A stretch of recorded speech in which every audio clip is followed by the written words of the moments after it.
So, good afternoon, everyone. My name's Jesse, and I am with Exploring by the Seat of Your Pants. For those who don't know, we're all about bringing conservation, adventure, and science into classrooms around the world.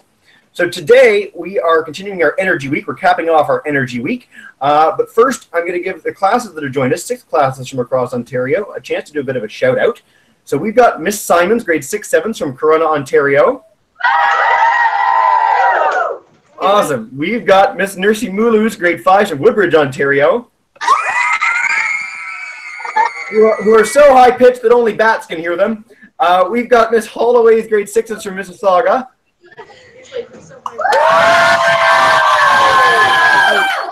Right. We've got Miss LaFair, Miss Pilgrim group from grade 5-6s from Renfrew, Ontario. If they're there, if they're somewhere. They're there. Miss Gowett, grade 5s from Cambridge, yet to come. They'll be here soon. And then Miss Jones is 5-6 from Chatham, Ontario. Oh, that's the Chatham, Ontario class. All right, we've got lots of classes, all the classes. I'll meet you guys. We're good. Let's go to the speaker. Of course, the reason you guys are all here today is for our speaker. We're joined live by Anna Adamek. She is a curator at Ingenium, Canada's Science and Technology Museums. She helped create the Earth to Us exhibition, and for the first time ever, we're going to be doing a virtual field trip at the museum. So without further ado, thank you so much for joining us, Anna, and let's get underway. Hello everyone, this is Anna Adamek, and welcome to the Canada Science and Technology Museum. So today I will lead you through our new exhibition called From Earth to Us. This exhibition deals with transformation of natural resources into products that we use and energy that we use in everyday life. Before I start walking with you through the exhibition, I would like to talk for a moment about careers in science. I believe that you heard from many women scientists, women engineers throughout this week. I am actually not an engineer, I am not a scientist, but I still deal with this, which means that for those of you who may be more interested in humanities, in arts than in sciences, you still can have a really rewarding career in science, being a historian of technology, being a curator at the Science and Technology Museum. So let me tell you what the curator does, how we build these exhibitions, what we talk about. In the exhibition From Earth to Us, we start with exploded products. These are things that we use every day. So, for example, you see here a smart car, but we want to show you what is inside these products. So we take you through all the materials and then all the natural resources that we need to produce things in our lives.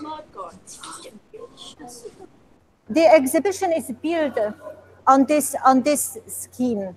So we start with a product, but then we take you through production of steel. Back to the natural resource. I will lead you to the mining section, and we'll stop there to talk a bit more about what we are presenting.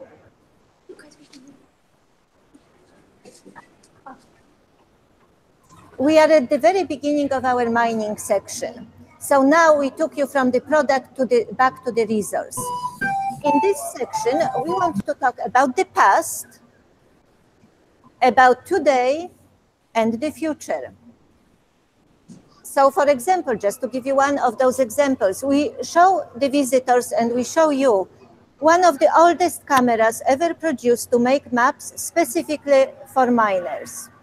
We also have a satellite, RadarSat-1, that was used to produce maps of oil sands. We also have a piece of technology that is a really, really new cutting-edge piece of technology. It was actually based on a science fiction movie. The engineers who built it watched the movie and were so fascinated with that technology that they decided to develop a scanner that will allow them to produce virtual mines.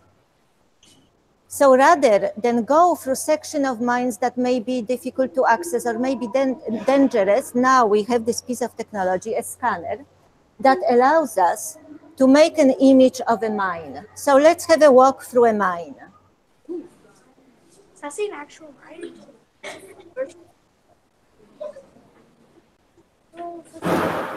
You can see a mining car. You can see some cables. And the scientist who deals with this kind of technology is able to assess where are dangerous parts, where the rock may not be too stable.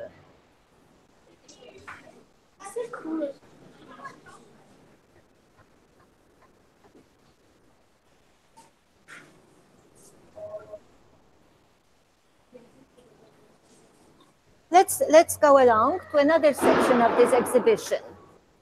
I will lead you to a prospector's tent. So who are prospectors? Prospectors are people who look for resources.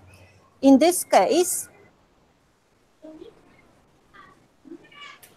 in the prospector's tent, we show a story of a Canadian prospector who searched for gold in Haiti. These are actual artifacts that he brought us back, all kinds of technologies that he used when he was in Haiti searching for gold. And this entire tent is based on his photographs on 3 years of his life in Haiti. We try to incorporate some interactives to make it a bit more exciting for our youngest visitor to interact with the exhibition. So you can, for example, find a car, find the results here. There is nothing here, nothing there. You found salt.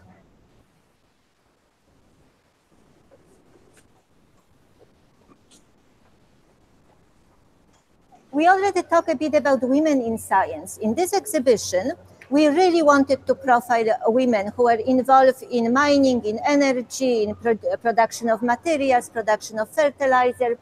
For example, right here, we are featuring one of the very first female prospectors, Catherine Rice. We decided to develop these superhero cards, again, to attract our youngest visitors. We did lots of testing with visitors. We asked in what format they wanted us to talk about women in science, and they chose those superhero cards. So Kathleen Rice, she has her superhero name, North Wind. She has her superpowers, the way that she was finding resources in early 1900s. But we also talk about her skills and achievements. So let's then look at more of those technologies developed for women in mining, by women in mining. We have an entire case devoted to that subject.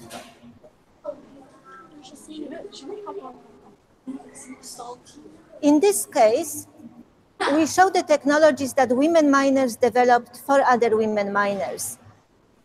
It may seem like little improvement, but imagine small woman wearing a big male coveralls. It's not safe for her. It's not comfortable for her. That's actually what these women experienced. So they couldn't find technologies that would allow them to perform at their best in the field.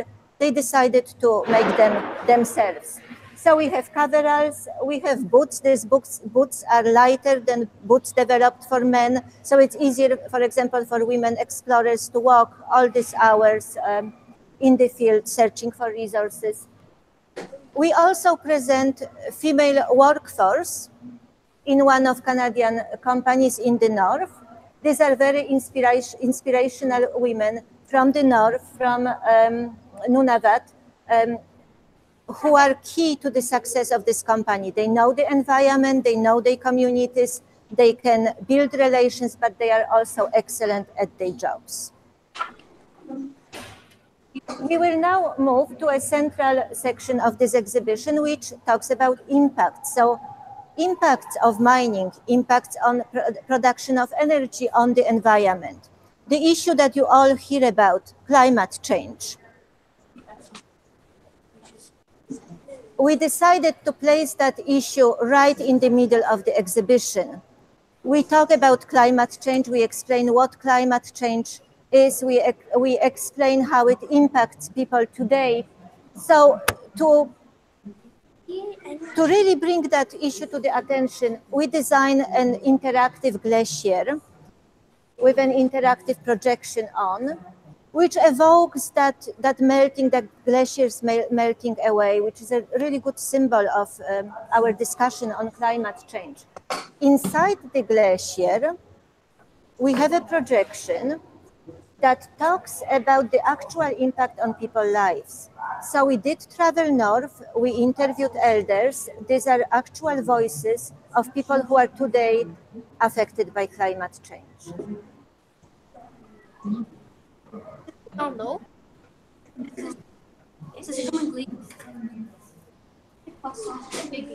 Let's move to the energy section of our exhibition. We will pass through the oil section and move to our energy street.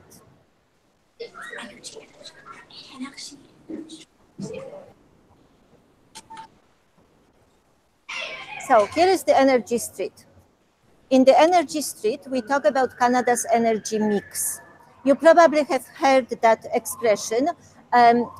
This means that we have many different sources. We actually have 10 different sources of energy available in this country, but we use them all as an energy mix. So we don't just rely on wind or just rely on solar.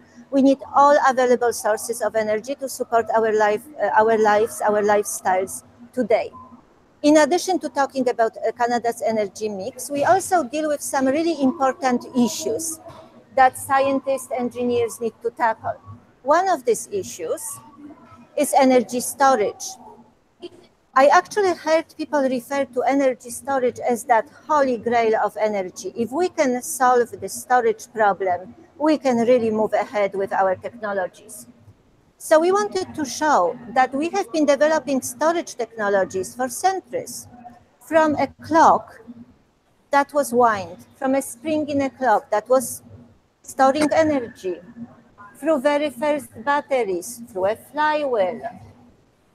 This is an actual voltaic pile developed in 1700s. Wet cell battery developed by Edison. Capacitors, batteries of today. To our newest technology, which is the Tesla wall. We are very fortunate to have the Tesla wall in our collection and to be able to show it to you. So the Tesla wall is designed as a battery that you could have in your home. You could connect it to, for example, your wind turbine, or in this particular case, to your solar panels, charge it during the day, and then use it to power your house in the evening. Tesla Powerwall was designed to support a two-bedroom home. It was, of course, designed in California for that market with that sunshine. So it may not work as well in other environments. This is the very first generation of Tesla wall that was tested but not actually sold. Now I know the company is working on improving the battery. We'll see where they take us in the future. On the energy street, we also want to show you how present natural resources and energy as a topic is in our popular culture. So we have a quiz here, and we ask visitors to guess where you may have read about this natural resource. So let's look at Hunger Games. What was the main industry in District 11? Coal.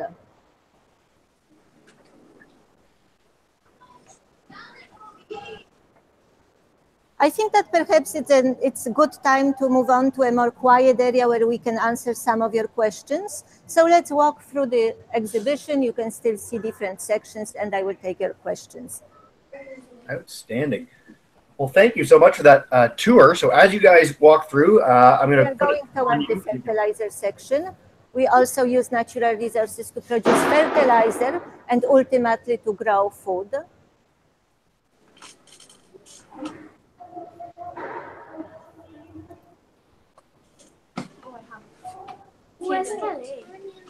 So here we have example of potash sample that is used to produce potash fertilizer to grow food.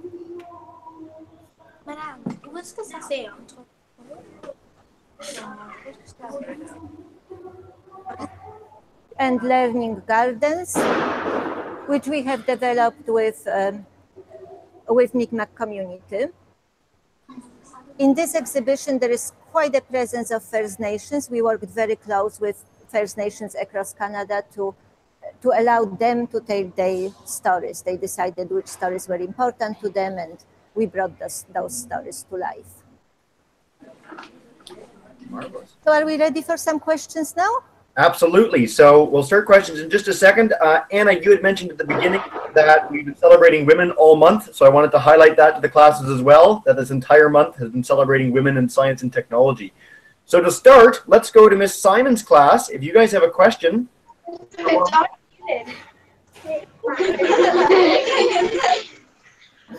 Yes, we do have a couple of questions. Brianna, did you want to read your question? Sure. What drives or inspires you to keep doing what you're doing? Could you repeat? It will be easier if you repeat the question. So Anna, the question is, what drives or inspires you to keep doing what you're doing? Education. It is really everything that we do at the museum is to educate the public.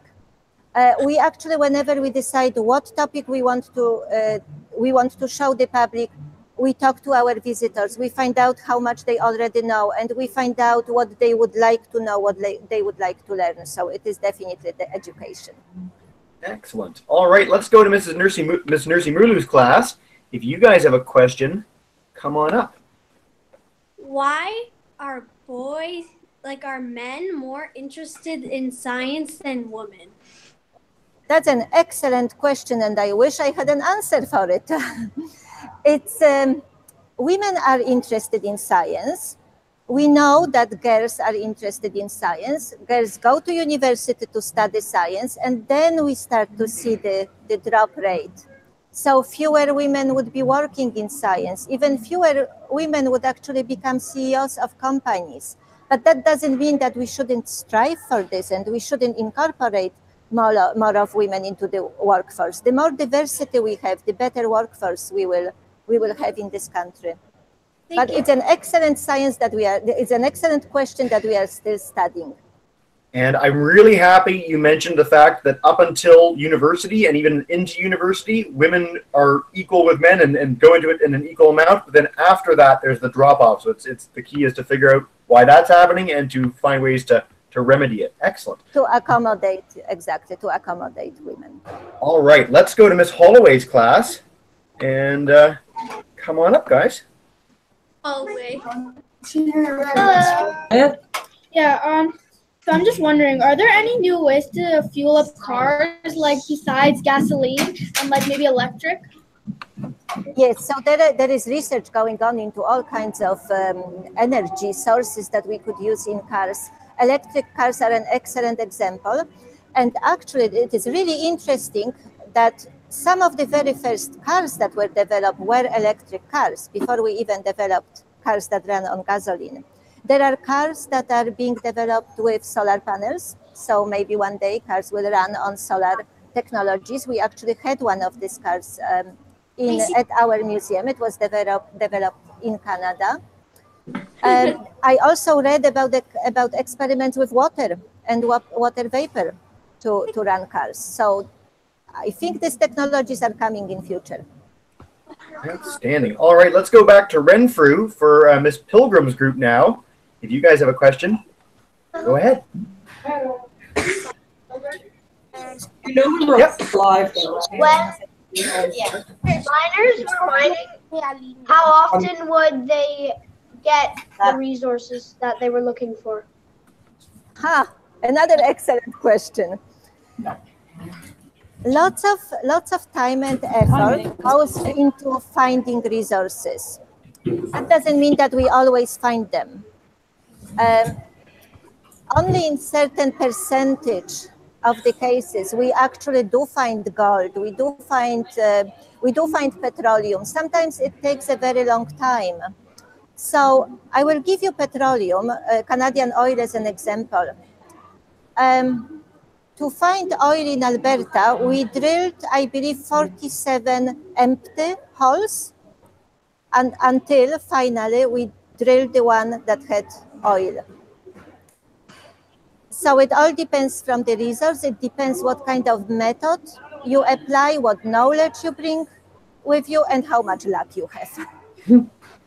Excellent. Wow, 47. I really want to compliment you on your questions. These are excellent questions. We always have excellent questions. Come back, do more hangouts with us, and you'll see. But let's keep going. All right, so let's go to Miss Gowett's class. Just demute your own mic, guys, and then go right ahead. If everything's working. There we go. Yep. Down so you can see. There you go.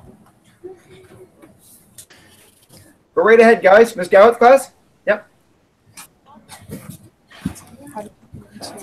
How did you get into to study renewable energy? How did you get into studying renewable energy? So you can hear from my accent that I wasn't born in this country. I came here from Europe. I came here from Poland with a degree in literature. Well, try to find a job in another country with a degree in literature. This is a joke, of course, you can do that. But I was really interested in Canadian history when I came to Canada, and I decided to go back to university and study Canadian history. Now, what really interests me in Canadian history was how we electrified Canadian cities. There is such a vast distance here to deal with. There is such a harsh climate. So how did we electrify Canadian cities? So I started to look at the hydroelectricity first. That was really fascinating. Then from that, I actually found out that Canadians were extremely important in developing wind turbines. At one point, across North America, all wind turbines were Canadian. So yet another story that wasn't told. So I discovered many, many stories that were important that talk about Canadian research, Canadian innovations, but were not told to the public. And that's where I decided I really want to focus on the history of technology and especially on history of energy. Marvelous. All right, let's go to our last class, and then we'll do another round of questions. So Miss Jones, if you guys can demute your own mic, just at the top of your screen, come on up and go for it. When did women start mining and where? I don't know if we can go back to our mining section right now, but we actually have some images of women mining in 1700s. So women have been involved in mining for centuries, really for a very, very long time. Women have been involved in producing steel, for example, even longer. And we have on the exhibition a model that is based on a little miniature that shows 3 women and 1 man making steel, probably even before our century. It's hard to date it, but it's definitely pre-industrial steel production. So women have been involved in that industry for a very long time.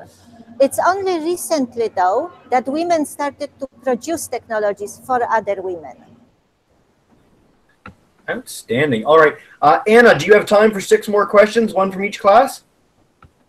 I do. How is my team? Do we have time for more questions? Everyone's good? Yes, let's go. Wonderful. All right, back to Miss Simon's class. Go right ahead, guys. Hi. Hi. Hi. Hi. Hi. Eric, are you ready? What is future energy technology going to look like? And what do you think the role of women will play in that? Women will only become more and more important in this field. We can see every year how the number of women in energy industry or in natural resources in general increases. This is actually something that I watch. So every year I check that number and it goes up from 12% to 16%, 18%, 24%. It's going up. What will be the future of energy? Well, I can only tell you what I think the future of energy may be. And I'm sure that there will be many people who will disagree. So for me, nuclear fusion is really interesting. So if we are able to develop nuclear fusion, we could actually develop a huge source of clean, renewable energy that would sustain us for a long time to come. So I'm betting on nuclear fusion. Maybe some of the students in these classes can help make that happen. So just keep studying, guys. Absolutely. Great. It's not easy. No, it's not, but it's very interesting. All right, let's go back to Ms. Nursey Mulu's class. If you guys have a second question, come on up. If we can figure out the mic, which is giving us trouble. Give me a second. Sure. Are you good? Nope, not yet. So, Ms. Nursey Mulu, we'll come back to you guys in just a second. It's not, you're muted still. Right now. Now you're good. Go ahead. Okay. So, how do you test things and how do you know it works? Oh, wait. Try again. How do you test things and how do you know it works? How do we test things? Wow. Test things. Okay. Yes, we have, well, as you have probably seen, we have lots of old technologies, and it is not easy to test an old technology because you never know what's going to happen if you plug in an old fan or another piece of electrical technology. So we here in-house have a conservation department that helps us understand if it is safe to run these technologies. It is, however, really important for us to preserve the way that different technologies are run. So, for example, if I buy a new kitchen appliance today, I want people 100 years from now to know how it ran. They may not be able to plug it in, or they may be not the same plug, even the same system. So we record the operation of different technologies, we describe them, we make sure that there is a record. Outstanding. All right. Let's go to Miss Holloway's class. If you guys have a the book I'm on. If there is something that happened to the earth, make sure that your position in the camera just move down a little bit. There you go. If anything happened that might have made electricity extinct, then what would you guys do about it? If we didn't have electricity, well, think about it. We only have electricity for about 150 years. We didn't have electricity before that, and people lived, and people prospered, and people were happy. So I'm sure we would find another source of energy, or we would find another way to sustain our lives. And one answer is battery, storage of different energy sources into our batteries. So great question, harkening back to the past when we didn't have it. Yes. But it is an interesting thought of what would happen today when so much is reliant on electricity if we were to lose it all of a sudden. So we'll hope that doesn't happen. I bet we would be really ingenious. I bet we would. We can come to the museum and find out how to be ingenious. Oh, yes. Yes. And find all the technologies that didn't run on electricity. Let's go back to Renfrew for Miss Pilgrim's group. If you guys have a second question, come on up.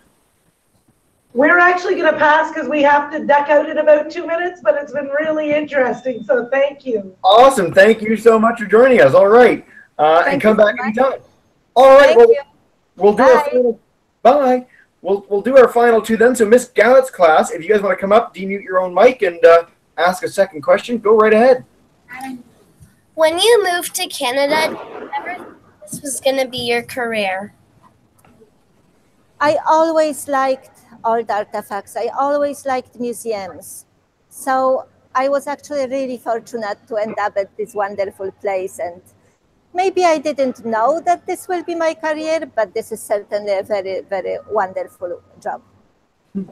Outstanding. All right. And then last but not least, we'll go back to Miss Jones's class. So come on up, guys, demute your mic, and we'll wrap it up there. How do you turn coal into energy?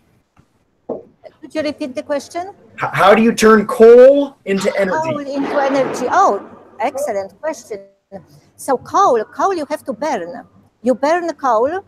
You use the heat produced by coal to heat up water. That question, right, guys? Sorry, are we still on?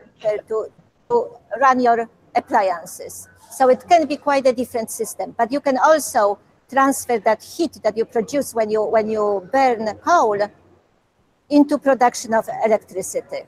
So coal you have to transform into what we call an energy carrier. Energy carrier would be electricity or steam. Awesome. And we just have a second part to that question, if that's okay. Yeah, go ahead.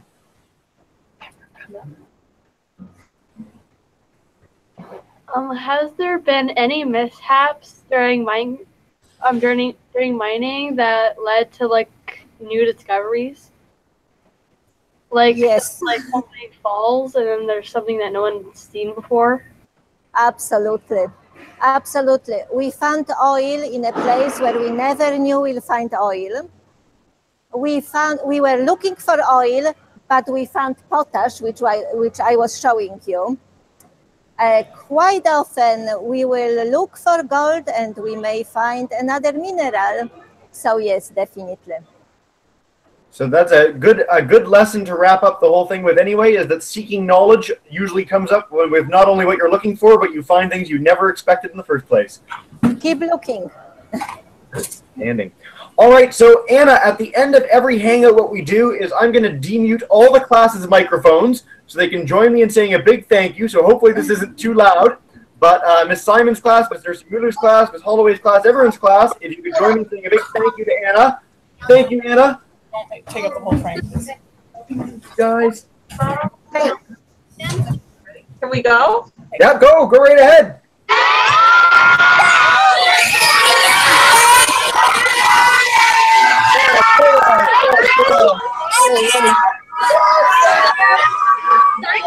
And thank you so much to my team. You can't see them, but they are behind the camera. Yeah, so thank you to everyone at the museum. Thanks for joining us for the first time. This was wonderful, guys, and you're welcome back anytime for any week, so please do let us know. And to all the classes, thanks so much for some great questions, guys. Great questions. Bye.